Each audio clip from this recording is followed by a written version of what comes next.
Okay, guys, here's the thing. We are at episode 6 of Ousama game. That's right, 6 episodes. And I gotta be honest with you, I know some of y'all are really hating this show. And it bugs me like y'all not giving this a chance. I mean, yes, this show has Ousama game did show some flashbacks, and y'all want to know, and y'all want to continue to the present. But we're not gonna get that yet. But some of y'all still watching this show, and it's not talked about. Yes, I know Ousama game is not balanced with the manga, but at least it gives y'all a point of what the fuck transpired throughout the Ousama manga. So basically, it's 6 episodes covering most of the manga, but with less details and much less blood. Okay, I get it. There's a problem with it. But episode 6 of Ousama game has given us happiness because the flashbacks has come to an end. Yes, the way they at now, it has come to an end. The end of the flashbacks, the end of all the bullshit tactics they had in Ousama in the past Ousama game. But still we can't argue the fact that it is fucked up this episode.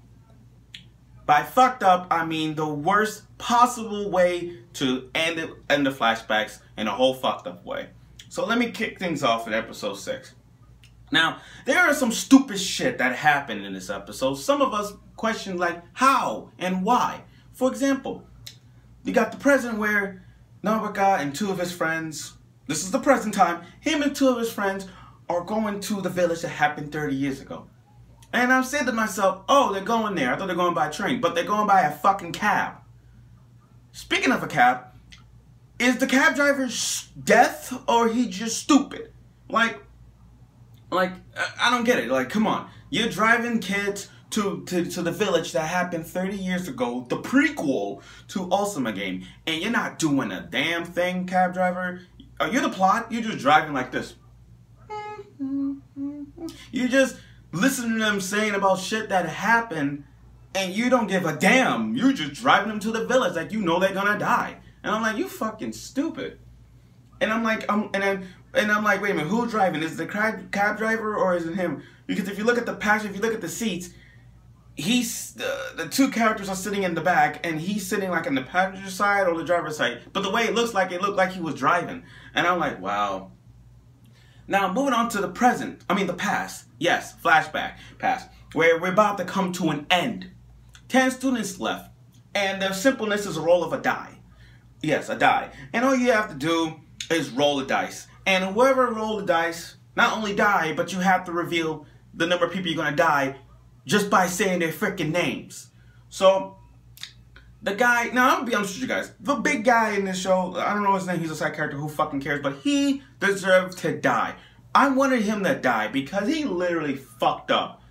Like, fucked up in a way that it's like characters, he's like one of those anime characters you wish they were dead.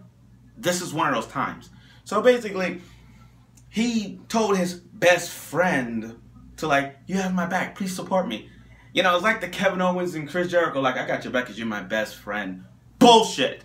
He literally told his best friend to roll the dice because you protect me and I'll protect you type thing. And his best friend grabbed the dice because this random guy grabbed his girlfriend and wanted to like, you better roll the dice or I'll stab her. You think I'm joking? And she literally stabbed him in the leg. So I'm like, oh, okay, maybe, yeah, so you do what he says. So he literally grabbed the person's dice, throw it, and it's a 6. And then the king's order is this. He has to name people that's going to die. Just saying by their first names. So when he literally said the first name by accident, the guy's neck turned like, it's like an owl, but imagine your neck, and it's like a wind up. Pop! And his head popped up. I'm like, damn, he fucked up.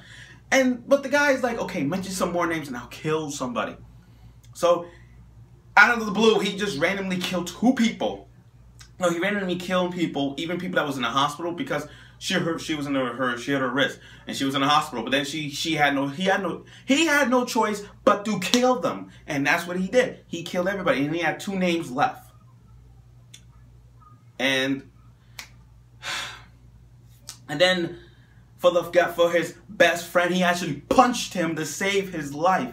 And I'm like, yeah. But then the other guy was so courageous. He said, "Please kill me, please. Please just do it." And I'm like, that is some balls there to say you wanted to die. So Noya, he just said, "Okay, I mentioned your name. I'm gonna say your name and I'm gonna say his name." And as soon as he mentioned those names, they freaking die. Now, I want to point things out in this part. When you have a bunch of dead bodies around, what's the first reaction you're supposed to do? Scream or run? And they're just like cool with it. They just like, that's it. That's the cool part of it. And Noya, okay, his best friend, the way how he died was really fucked up.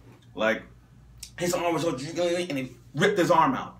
And then another little part, his arm comes off. And not only that, 2 of his legs move around, limping like it fell off. And I'm like, damn, he's dead. He's dead. But it was sad to see him go. He's like, what does heaven look like? Oh, we're gonna see our friends there. That is like the saddest thing in that part. And I'm like, oh God, sad. Now, moving on to everybody's favorite girl, Rhea. Now, I know everybody has a crush on Rhea, but there's a facts. Here's a fact, and I think nobody should know. This one's gonna sting. When it's a horror anime show and you have your favorite character, don't cry when your favorite waifu, husband, or any favorite character of a horror show die, because you never know who's gonna die. And that's for most people who hasn't seen it, and for some of us who already know she was gonna die next.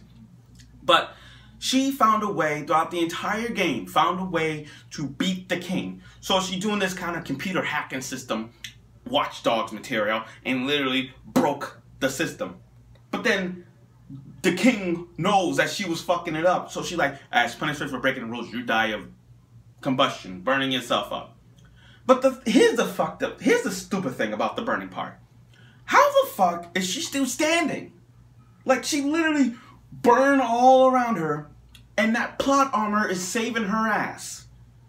I mean, she did mention all of it that happened with the virus, that her mother, well, I know she said it, but you guys remember in the manga, everything that had happened with the virus, who was working on the virus was actually the main character's girlfriend.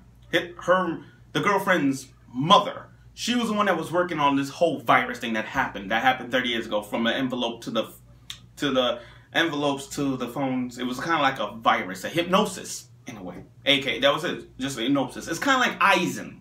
It's more like an Eisen maneuver, if you catch me. Now, back to a burning part. She's all burned up, and I'm like, wait a minute, how come she's not suffocating? Normally when a person burns, it goes, ah, I'm burning!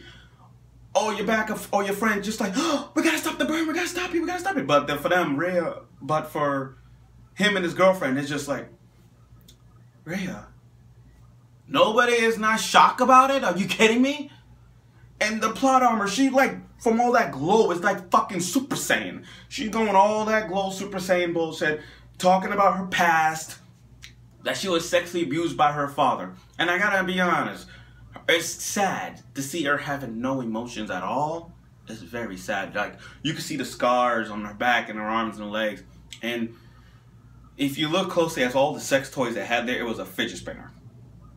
I'm not joking. If you paused it perfectly when she explained that she being abused by her father, and if you look at the sex toys, you see a fidget spinner.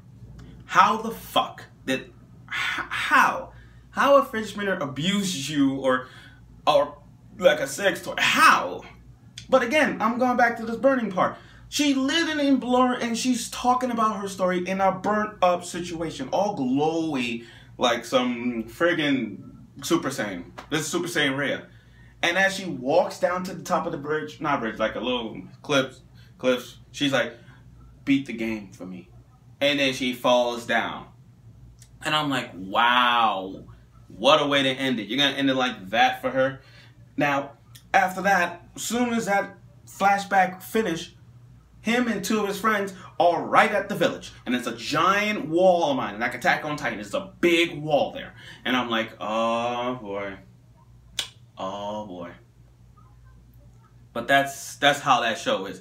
So basically, guys, with 6 episodes, we have reached its climax. Well, no, we have reached the end of the flashback.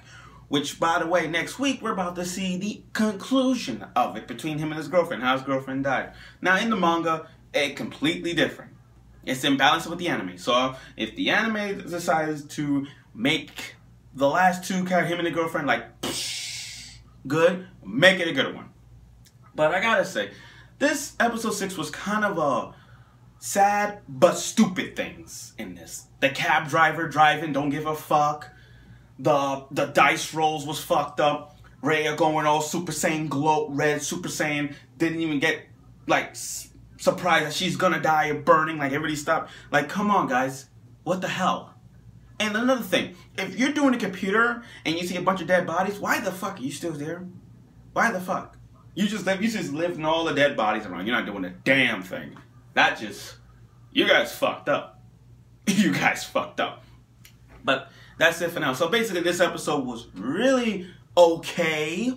We got some blood and some action.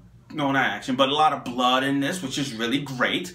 Like I said, we're about to see the conclusion of it. So thank God we have come to an end. And I can't wait to see how that turns out compared to the manga. But that's it for now. So tune in next week for the conclusion of a flashback and the village that they're about to appear in Ousama Game Episode 7. So stay tuned.